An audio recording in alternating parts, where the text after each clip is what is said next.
అందరికీ నమస్తే.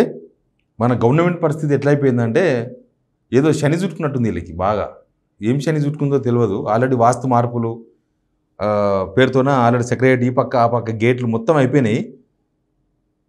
కానీ ఇది ఒక శనిలాగా దాపురించినట్టు అనిపించింది. గవర్నమెంట్కి ఏదైనా శని పట్టుకుందా, లేకపోతే పూజలు చేయాలన్నా సపరేట్గా ఏం చేయాలనో అర్థమైతే లేదు. అందాల పోటీలు పెట్టుకున్నారు, ప్రపంచ అందాల పోటీలు పెట్టుకున్నారు. లాస్ట్కి అవి కూడా ఉంటాయో ఉండవో సందిగ్ధ పరిస్థితి. ఇప్పుడు దానికైతే ఎవరేం అడ్డువల్లే కదా, దానికి ఏం బీఆర్ఎస్ వాళ్ళు అడ్డువలేదు, బీజేపీ వాళ్ళు అడ్డువలేదు, లేకపోతే ఇంకెవరో అడ్డేం పడలేదు. సరే, కొంతమంది అందాల పోటీలు నిర్వహించొద్దని పరావకల నేతలు కొంతమంది అడుగుతున్నారు. అయినా సరే మీరు ముందుకు నిర్వహిస్తూనే ఉన్నారు. కానీ ఇప్పుడు లాస్ట్కి ఏమైంది?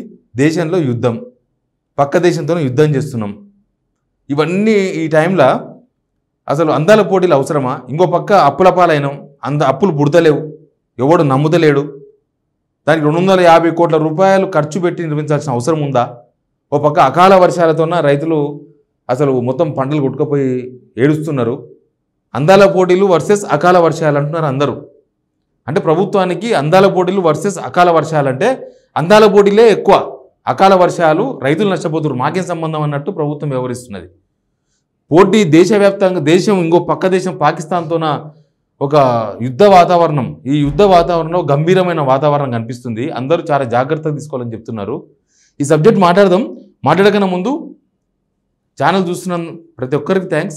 సబ్స్క్రైబ్ చేసుకున్న వాళ్ళు సబ్స్క్రైబ్ చేసుకోండి, కిందనే ఉన్న సబ్స్క్రైబ్ బటన్ ఉంది. అందాల పోటీలు రేపు 10వ తారీఖు నుంచి 31వ తారీఖు దాకా నిర్వహిస్తున్నారు. ఒక రోజులో ఒక పూటలో అయిపోయే కార్యక్రమం కాదు. రకరకాల దేశాల మీడియా, ఆ దేశాల ప్రతినిధులు, ఆల్రెడీ 70 దేశాలకు సంబంధించిన కాంటెస్టర్స్ అందరు అందాల బామలు అంటున్నారు. మన కాంటెస్టర్స్ అని పిలుద్దాం. కాంటెస్ట్ చేసే వాళ్ళు వచ్చిర్రు, మొత్తం 70 మంది వచ్చిండ్రు. ఇంకా 28 దేశాలకు సంబంధించిన వాళ్ళు వాళ్ళు రావాల్సి ఉందట. ప్రస్తుతం భారతదేశంలో యుద్ధం జరుగుతున్న టైంలో వాళ్ళు వస్తారో రారో అనుమానమే ఉందట. ఈ వచ్చిన వాళ్ళు ఎంబడి ఒక్కరు రారు కదా, వాళ్ళ ఎంబడి వాళ్ళ అసిస్టెంట్సు, లేకపోతే వాళ్ళ పేరెంట్సు, వాళ్ళ ఎంబడి ఒక 10 మంది ఉంటారు. వాళ్ళకంతా స్టార్ హోటల్స్ బుక్ చేసిండ్రు. వాళ్ళకు భద్రత, పోలీస్ వ్యవస్థ మొత్తం కూడా ఇప్పుడు అందాల పోటీల మీద కాన్సన్ట్రేషన్ చేసింది తెలంగాణలో. లేకపోతే నిన్ననే కదా, నిన్న హైదరాబాద్ మొత్తం కూడా సాయంత్రమే మాక్ డ్రిల్ నిర్వహించారు కదా. ఎందుకు నిర్వహించారు మాక్ డ్రిల్? ఏమో అవతల పాకిస్తాన్ ఉగ్రవాదుల మీద అటాక్ చేసినాం మనం కాబట్టి, ఆపరేషన్ సింధూర్ పేరుతోన వాళ్ళు వాళ్ళ మనుషులు, లేకపోతే ఎవరో ఒకరు మళ్ళీ ఏమన్నా మన హైదరాబాద్లో కూడా ఉన్న పుల్ల పెడతారేమో, ఇండియాలో ఉన్న పుల్ల పెడతారేమో ఊహించలేం కదా. ఎప్పుడైనా సరే మనం అలర్ట్గా ఉండాలనేది దాని సారాంశం. ఆ మాక్ డ్రిల్ ఎందుకు పెట్టారంటే జనమంతా అలర్ట్ కావాలి, జనమంతా జాగ్రత్తలు తీసుకోవాలి, బాగా జనమున్న దగ్గరికి పోవద్దు, జాగ్రత్తలు తీసుకోవాలి, ఇంటికి వెళ్ళి బయటికి రావద్దు, అవసరం ఉంటే తప్ప రావద్దు, ఎక్కడైనా సరే ఈ మెటల్ డిటెక్టర్స్ తర్వాత ఇవన్నీ ఉండాలి. పోలీసులు అందరికీ సెలవులు క్యాన్సిల్ చేసిండ్రు, లీవుల మీద ఉన్న వాళ్ళందరూ వాపసు రమ్మని చెప్పిండ్రు. మరి ఇంత జాగ్రత్తలు తీసుకుంటున్న టైంలో ఇంకా 20 మంది వస్తారో రారో వివిధ దేశాల నుంచి ఆ పార్టీ దానిలో కంటెస్ట్ చేసే వాళ్ళు తెలియని టైంలో ఎందుకు నిర్వహించాలన్న క్వశ్చన్ వస్తుంది కదా. ఎందుకు అంత అవసరమే ఉంది ఇప్పుడు? దాంతోన ఇక చాలా దరిద్రమైన మాటలు మాట్లాడలే. కడియం శ్రీఆర్ అయితే దాంతో పెట్టుబడులు వస్తాయంట. ఏం పెట్టుబడులు వస్తాయి ఆయన? పౌడర్ రుద్దుకునే పెట్టుబడులు వస్తాయా, లేకపోతే బొట్టు పెట్టుకునే బొట్ల కంపెనీలు వస్తాయా, లేకపోతే లిప్స్టిక్ల కంపెనీలు వస్తాయా? ఏమొస్తాయి? దానివల్ల ఏ కంపెనీలు వస్తాయో కడియం శ్రీఆర్ సమాధానం చెప్తే బాగుండే. సీనియర్ లీడరు ఏ రోడ్డు కాడ ఆ పాట పాడడం అలవాటు అయిపోయింది లీడర్లకి. ఈ పార్టీలో ఉంటే ఒకలాగా, ఆ పార్టీకి వస్తే ఒకలాగా. వాస్తవం జనాలకు చెప్పరు. ఆడ ఉంటే ఆ పార్టీ సిద్ధాంతం మాట్లాడాలి, ఈడ ఉంటే ఈ పార్టీ సిద్ధాంతం, ఏ రోడ్డు కాడ ఆ మాట మాట్లాడాలి. కనీసం ఏందో జనాలకు చెప్పొద్దు. ఈ రాజకీయ నాయకులు నిజాలు చెప్తే తలకాయలు వలిగిపోతాయి వీళ్ళే. నిన్న ఒక ప్రెస్ మీట్ నిర్వహించారు. ప్రెస్ మీట్లో సీనియర్ జర్నలిస్ట్ రాహుల్ క్వశ్చన్ అడిగిండు.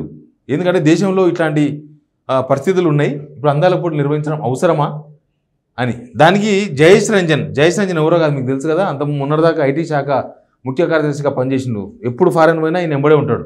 రేవంత్ రెడ్డి గారు పోతేనే ఉంటాడు. ఇప్పుడు ఏకంగా సీఎంఓలోకి తీసుకున్నారు ఆయనను, సీఎంఓ సెక్రటరీగా తీసుకున్నారు. అక్కడ ఏం మాట్లాడి వినండి ఒకసారి. Requirements on the border and all, they will do their job. But of course, the police has taken all tensions which are very palpable, and we all feel very, very disturbed at the way incidents have happened in the last 15 days. So it's a very serious thing. Our police department has a very stellar reputation. Telangana police is considered to be the best in the country. Some of their procedures, technology usage is on par with the best in the world also. So I'm sure they have understood the scenario, they have made arrangements, and I have participated in some of the reviews. ఆయన ఏమంటున్నారంటే మేము ఆ యుద్ధం చేసే దానిలో లేము, మేము ఆ డ్యూటీలో లేము. ఐఏఎస్ ఆఫీసర్ సీనియర్, మేము ఆ డ్యూటీలో లేము. అక్కడ బార్డర్లో ఉన్న వాళ్ళు అది చూసుకుంటారు. ఇక్కడ గట్టి పోలీస్ బందోబస్తు ఏర్పాటు చేసుకున్నాం. అంటే ఇక్కడ ఉన్న పోలీసు వాళ్ళు ఈ అందాల పోటీలు ఎక్కడ ఉండాలన్నమాట.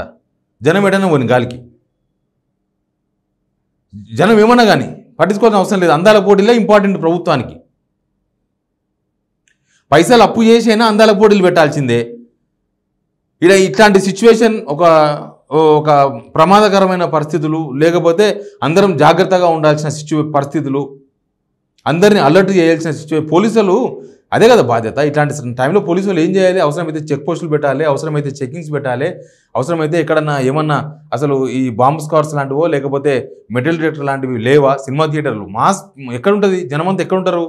సినిమా థియేటర్లో, లేకపోతే జాతరలో, లేకపోతే ఏదైనా ఫంక్షన్లో, బస్సులో, బస్టాండ్లో, రైల్వే స్టేషన్లో, ఎక్కడో దగ్గర అవన్నీ వదిలేసేయాలా?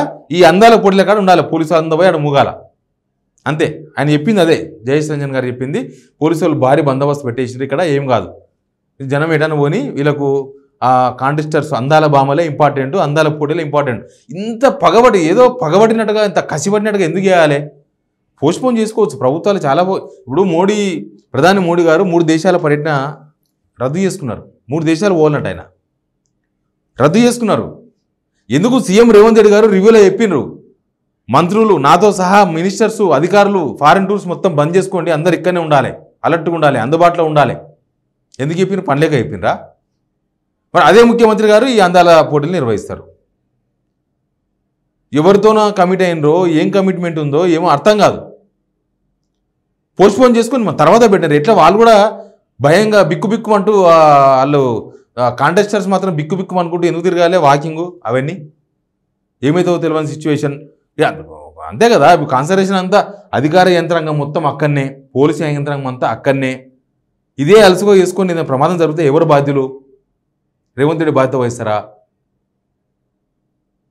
వాళ్ళేదో అన్నారని వీళ్ళేదో అన్నారని కాదు, జనాల కోసం ఆలోచించాలి. ఈ రేవంత్ రెడ్డి సర్కారులో ఫస్ట్ నుంచి ఇదే ప్రాబ్లం. ఇప్పుడు కనుక రద్దు చేస్తే బీఆర్ఎస్ వాళ్ళు క్లైమ్ చేస్తారేమో, మా వాళ్ళని రద్దు చేసినారని, బీజేపీ వాళ్ళు అంటారేమో. ఇది కాదు కావాల్సింది. జనాల యాంగిల్ ఆలోచిస్తే కరెక్ట్ ఆన్సర్ దొరుకుతుంది. బీఆర్ఎస్ వాళ్ళ కోసం, బీజేపీ వాళ్ళ కోసం కాదు. అన్ని పాలిటిక్స్ సంబంధం లేదు. ఇప్పుడు రాజకీయాలకు అతీతంగా కదా మనం పాకిస్తాన్తో గొడవ విషయంలో అందరం కలిసి సపోర్ట్ చేసుకొని ముందరకు పోదాం అనుకున్నది. కాబట్టి అందాల పోటీల విషయంలో ప్రభుత్వం ఆలోచించాల్సిన అవసరం ఉంది. ఇంకా 3 రోజులు ఉంది. వాళ్ళు ఇంకా 13వ తేదీ నాడు చార్మినార్ పోతారంట. ఇంకా అంటే వాళ్ళు తిరుగుతూ ఉంటారు. పోలీసు వాళ్ళంతా మొత్తం అలర్ట్ చేయాలి. పోలీసు వాళ్ళంతా ఆ పని మీద ఉండాలి. అసలు పని వదిలేసి ఈడ పని వదిలేసేయాలి. ఏందో ప్రభుత్వానికి ఏం అవసరం అనేది ప్రభుత్వం పసిగడలేకపోతుంది. యాక్చువల్గా ఇది ఇవాళ జరిగిందేం కాదు కదా. 15 డేస్ అయ్యింది. ప్రభుత్వం ఎప్పుడో ఆలోచించాలి, ఇవాళ కాదు ఆలోచించాల్సింది. 15 డేస్ జరిగినప్పుడే ఇక మనకు యుద్ధం తప్పదు. ఇక దానికి మనం ఏదో చేయక తప్పదు. మన మీద జరిగిన దాడిని అంత ఈజీగా వదిలేద్దనే కదా దేశవ్యాప్తంగా అందరూ మాట్లాడుకుంటున్నది. మరి అవన్నీ వదిలేసి ఈ పంచాయతీ ఏంది? అందాల పోటీల పంచాయతీలు ఎవ్వరు చెప్పాలని అవసరం లేదు ప్రభుత్వానికి. ప్రభుత్వమే పట్టించుకోవాలి. డబ్బులు లేకున్నా అప్పు తీసుకొచ్చి అందాల పోటీలు నిర్వహిస్తున్నారు కదా. ఏమవుతుంది? రద్దు చేయండి. ఏమవుతుందంట? నెక్స్ట్ పోస్ట్పోన్ చేసుకోండి. అంత పరిస్థితులు మంచిగా అయినాక చేసుకుందరు. అసలు ఐపీఎల్ మ్యాచ్లే రద్దు అయితే ఏమో అన్నంత ఓ చర్చ నడుస్తుంది. ఇంకా మరి దానికన్నా తీసిపోయిందా ఇదేమన్నా? ఐపీఎల్కే చాలామంది అభిమానులు ఉన్నారు కదా. ఐపీఎల్ దేశవ్యాప్తంగా చూసేది. దాన్నే రద్దు చేస్తారేమో అని ఒక చర్చ నడుస్తుంది. ఎందుకంటే ఇట్లాంటి సిచ్యువేషన్లో అక్కడ కూడా భారీగా జనం వస్తారు కదా. ఎందుకు ఎవరికైనా అవకాశం ఇవ్వాలి? జాగ్రత్తలు తీసుకోవాలని పోలీసులు చెప్పినప్పుడు ఆ జాగ్రత్తలు పోలీసులే ఉండాలి కదా. మరి ఇక్కడ కూడా ఇంకా ఇంకా ఇంకా అసలు దరిద్రం ఒకటి ఉన్నది. ఈ గురుకుల్ కాలేజీలలో, స్కూళ్ళలో ఉండే పిల్లలు తీసుకుపోయి చూపిస్తారంట. ఏం చూపిస్తారు అందాల పోటీలలో? అదేమన్నా సైన్స్ ఫేరా? ఆడేమన్నా నేర్చుకునేది ఉందా? ఏం నేర్పిస్తారో ఆ పిల్లలకి? అదో నిర్ణయం మొన్న రేవంత్ రెడ్డి గారే చెప్తున్నారు, ఆ పిల్లల్ని తీసుకుపోయి చూపించాలి ఆడ అని. ఏదైనా మంచి నేర్పించండి సార్. అందాల పోటీల ద్వారా వాళ్ళు నేర్చుకోవాల్సింది ఏమీ లేదు. స్కూల్ పిల్లలు, కాలేజీ పిల్లలు వాళ్ళలాగా తయారుగామని చెప్తారా? ఇట్లా వాళ్ళలాగా తయారు కావాల్సిన అవసరం ఏం లేదు. మనోళ్ళకు ఏదైనా జ్ఞానం వచ్చేదో, కొంచెం తెలిసేదో, లేకపోతే వాళ్ళ భవిష్యత్తుకు ఉపయోగపడదో ఏదైనా ఉంటే చేయరు, కానీ వాళ్ళని కూడా తీసుకుపోయి పాడి చేసే ప్రయత్నాలు చేయకండి అందాల పోటీలకు. ఎనీవే గాచారం అయితే పట్టింది గవర్నమెంట్కి. ఏదైనా చేద్దామని అంటే చాలు మొత్తం ప్రకృతి అడ్డం పడుతుంది, లేకపోతే ఇంకేదో అడ్డం పడుతుంది. మొన్న హైదరాబాద్ సెంట్రల్ యూనివర్సిటీలో ప్రకృతిగా అడ్డం పడ్డది. ఆ జింకలు అక్కడున్న నెమ్మలు గవే అడ్డం పడ్డాయి కదా. ఇప్పుడు ఇక్కడ ఇట్లా యుద్ధం అయిపోలే. పాకిస్తాన్తో ఇయ్యాలకి రాత్రి ఆపరేషన్ సింధూర్తో అయిపోలే. త్వరలో యుద్ధం జరగబోతుందని ప్రకటిస్తున్నారు, చెప్తున్నారు కదా. ఈరోజు అఖిలపక్ష సమావేశం ఉంది, ఎందుకు నిర్వహిస్తున్నారు? నిన్న ఉప్పు నిప్పు లాంటి మోడీ, రాహుల్ గాంధీ ఎందుకు కూర్చున్నారు కలిసి? ఇవన్నీ అర్థం చేసుకోకుండా, గ్రౌండ్ అర్థం చేసుకోకుండా, ఎంతసేపటికి నేను పట్టిన కుందేలకు 3 కాళ్ళని ప్రచారం చేసుకుంటే జరగడానికి జరిగితే దాన్ని పూర్తి బాధ్యత వహించాల్సి వస్తుంది. అనవసరంగా ఇంకా గాచారం మారేతో నాచారం క్యాకర్తే అన్నట్టు అయిపోతుంది. Please subscribe signal TV.